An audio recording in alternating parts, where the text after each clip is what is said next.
नमस्कार दोस्तों, आज हम एक बहुत ही महत्वपूर्ण और गूढ़ विषय पर चर्चा करने जा रहे हैं, कलयुग और कलि पुरुष की। आपके मन में सवाल आता होगा कि कलयुग इतना भयानक है तो भगवान ने इसे क्यों बनाया? भगवान इतने शक्तिशाली है तो वो इस घोर कलयुग को खत्म क्यों नहीं करते?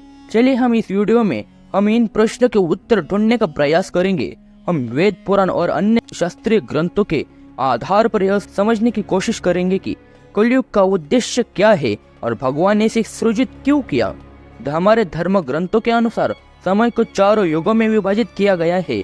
सत्ययुग, जिसमें सत्य और धर्म का युग माना जाता है। त्रेता युग में सत्य और धर्म का ह्रास होता है। द्वापर युग में धर्म और अधर्म का बैलेंस होता है।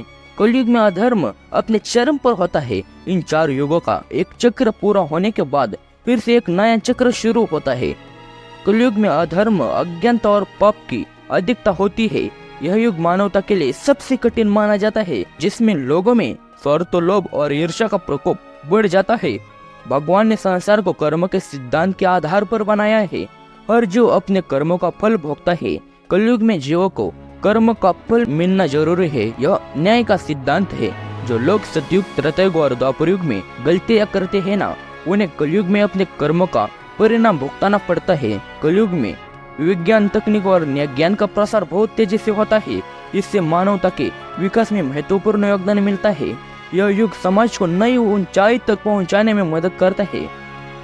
आप तो देख रहे हैं कि आज विज्ञान ने कितनी उन्नति कर दी है। कलयुग में बहुत कठिन परिस्थितियां लोगों के सामने आएगी। जो इस कठिन परिस्थितियों में धैर्य और सहनशीलता को बनाए रखेगा, उन्हें विशेष आध्यात्मिक लाभ होगा। इस युग में लोगों के धैर्य और सहनशीलता का परीक्षण होता है। कलि पुरुष से ही कलयुग का सृजन हुआ है, जो अधर्म, अज्ञानता और पाप का प्रतिनिधित्व करता है। प्रश्न उठता है कि क्या कलि पुरुष को भगवान ने बनाया? इसका उत्तर भी शास्त्रों में मिलता है। भगवान ने सृष्टि के संतुलन के लिए हर चीज का सृजन किया है। जैसे धर्म का प्रतीक धर्मराज है, वैसे अधर्म का प्रतीक कलि पुरुष है।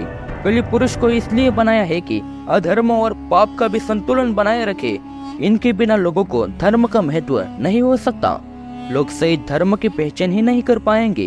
अधर्म के बिना धर्म की महत्ता को समझना मुश्किल है। कलयुग और कलि पुरुष के अस्तित्व से आत्मा का अपने वास्तविक स्वरूप का अनुभव होता है। विपरीत परिस्थितियों में भी जो आत्मा सही मार्ग पर चलती है, उसका कल्याण होता है। भगवान की लीला अपरंपार है। उन्होंने इस सृष्टि को विभिन्न रंगों और रूपों से सजाया है। कलयुग और कलि पुरुष भी उनकी लीला का एक हिस्सा है। यह युग भगवान की योजना का एक महत्वपूर्ण अंग है। कलयुग में भगवान का नाम स्मरण और भक्ति में लीन रहना चाहिए। यह मोक्ष प्राप्ति का सबसे सरल और प्रभावशाली तरीका है। अच्छे कर्म करना और दूसरों की सेवा करना महत्वपूर्ण है। यह हमारे जीवन को सही दिशा में ले जाता है। दोस्तों, आप कलयुग को बहुत ही घटिया युग समझते हैं।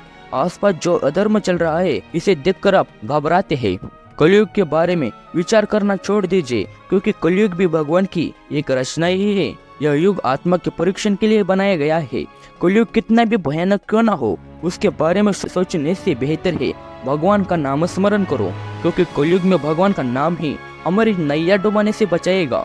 कलयुग में भगवान के नाम स्मरण और भक्ति से मोक्ष प्राप्त करना सरल है।